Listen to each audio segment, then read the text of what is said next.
चलिए विस्तार से अब खबरें दिखाते हैं और बात सबसे पहले धान खरीदी की करते हैं, क्योंकि धान किसानों का इंतजार जो है वो खत्म हुआ है। छत्तीसगढ़ में आज से धान की खरीदी शुरू होने जा रही है।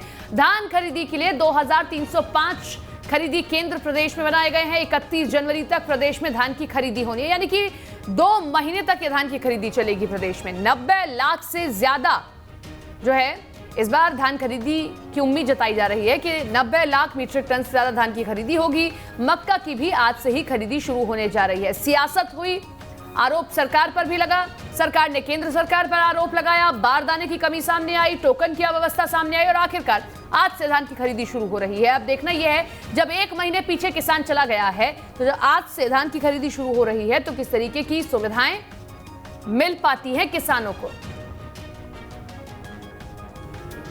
धान खरीदी को लेकर कई दिनों से इंतजार कर रहे किसानों का इंतजार खत्म हो गया है। प्रदेश के पंजीकृत किसानों के धान खरीदने के लिए 2305 धान खरीदी केंद्र बनाए गए हैं। पिछले साल के मुकाबले इस साल 257 नए धान खरीदी केंद्र बनाए गए हैं। आज से शुरू होने वाली धान खरीद 31 जनवरी 2021 तक होगी। मक्का की खरीदी भी आज से 31 मई 2021 तक होगी। सरकार की तरफ से जारी आंकड़ों के मुताबिक पिछले साल की तुलना में 2,49,000 ज्यादा किसानों ने पंजीयन कराया। इस साल धान बेचने के लिए 21,29,764 किसानों ने पंजीयन कराया। इस साल धान का रकबा 27,59,385 हेक्टेयर से अधिक है। 2 साल पहले धान बेचने वाले किसानों का रकबा 19.36 लाख हेक्टेयर था। 2 साल बाद धान का रकबा बढ़कर 22.68 लाख हेक्टेयर हो गया। 2 साल पहले धान किसानों की संख्या 12,06,000 थी। 2 साल बाद धान किसानों की संख्या बढ़कर 18,38,000 हो गई है। 2 साल में धान के रकबे में 3,32,000 हेक्टेयर की बढ़ोतरी हुई। 2 साल में धान बेचने वाले किसानों की संख्या में 6.32 लाख बढ़ोतरी हुई।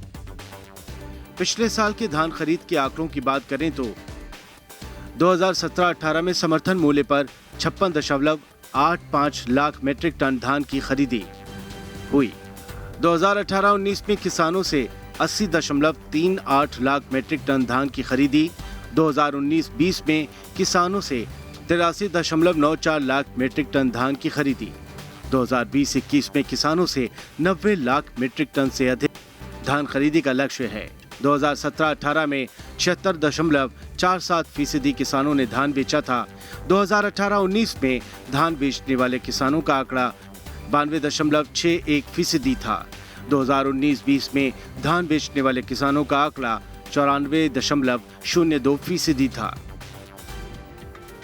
धान खरीद शुरू होने से पहले सरकार ने सीमा से लगते जिलों में चौकसी बढ़ा दी है, ताकि दूसरे राज्यों के किसान धान की बिक्री के लिए छत्तीसगढ़ न आ सकें। वहीं सरकार का दावा है कि तय सीमा में सभी पंजीकृत किसानों के धान खरीद लिए जाएंगे। रायपुर से आदित्य नामदेव के साथ टीम न्यूज स्टेट। तो छत्तीसगढ़ में धान खरीदी शुरू होने से पहले उस पर प्रदेश में एक बार फिर से सियासत तेज हो गई है। एक और जहां नेता प्रतिपक्ष धर्मलाल कौशिक प्रदेश सरकार पर किसानों को धोखा देने का आरोप लगा रहे हैं, तो वहीं कृषि मंत्री रविंद्र चौबे लगातार बीजेपी को उनके कार्यकाल को याद दिला रहे हैं। खत्म हुआ किसानों का इंतजार। 1 दिसंबर से धान खरीदी, लेकिन धान खरीदी से पहले सियासत जारी। छत्तीसगढ़ में 1 दिसंबर यानी मंगलवार से धान की खरीदी शुरू होनी है, लेकिन एक और जहां मंडी में मूलभूत व्यवस्थाओं से लेकर बारदाने तक की कमी बनी हुई है, तो वहीं दूसरी ओर छत्तीसगढ़ के कई जिलों में हुई बेमौसम बारिश ने भी किसानों की परेशानियों को बढ़ा दिया है। वहीं अब धान खरीदी से पहले प्रदेश की सियासत तेज हो गई है। एक और जहां नेता प्रतिपक्ष धर्मलाल कौशिक लगातार सरकार पर तैयारियां न होने पर आरोप लगा रहे हैं, तो वहीं दूसरी ओर कृषि मंत्री रविंद्र चौबे उन पर पलटवार कर रहे हैं।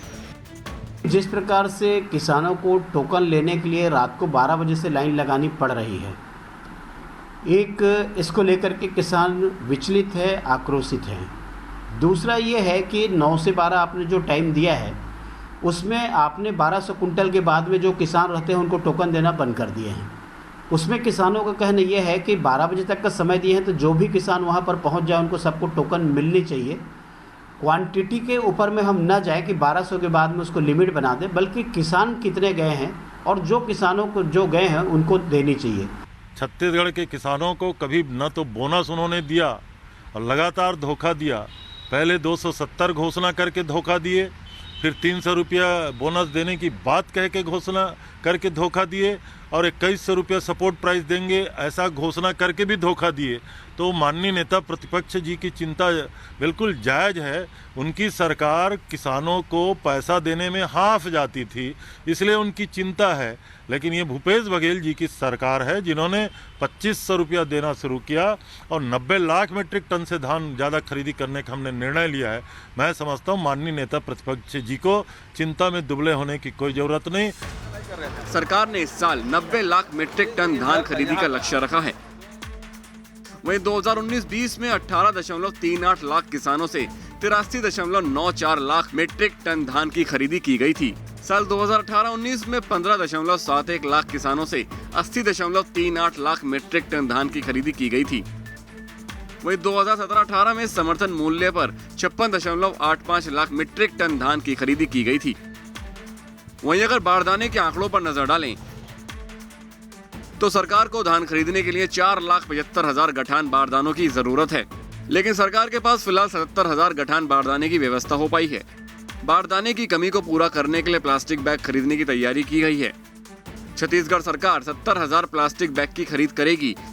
सरकार पीडीएस से 1 लाख बारदाने की व्यवस्था करेगी। 2 लाख गठान बारदाना मिलरों से प्राप्त करने का लक्ष्य है। इन सबको मिलाकर भी बारदाने की कमी पूरी नहीं होती दिख रही है। हमने प्राइमरी सोसाइटियों से बारदाने मंगाए हैं, हमने पीडीएस की दुकानों से बारदाने मंगाए हैं, हमने प्लास्टिक के बारदानों का भी उपयोग करने का निर्णय लिया है और इससे भी ज़्यादा हमने किसानों के भी पुराने बारदानों से धान की खरीदी करेंगे, ये हमने कहा हुआ है। बहरहाल सरकार पूरी तैयारी होने का तो जरूर कह रही है, लेकिन मौजूदा तैयारियों को देखकर ये इतना आसान नहीं लग रहा है। इसके अलावा जिन किसानों का धान कट गया है उसके बारिश में भी भीगने का डर लगातार बना हुआ है। मतलब छत्तीसगढ़ में आने वाले 2-3 महीनों में धान पर घमासान जारी रहने वाला है।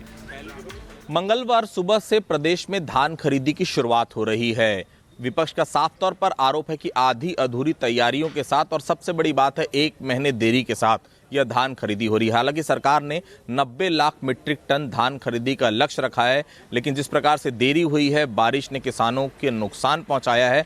इस बार की धान खरीदी की राह सरकार की इतनी आसान तो नजर नहीं आ रही है। न्यूज़ स्टेट के लिए वीडियो जर्नलिस्ट राज पांडे के साथ रायपुर से आदित्य नामदेव।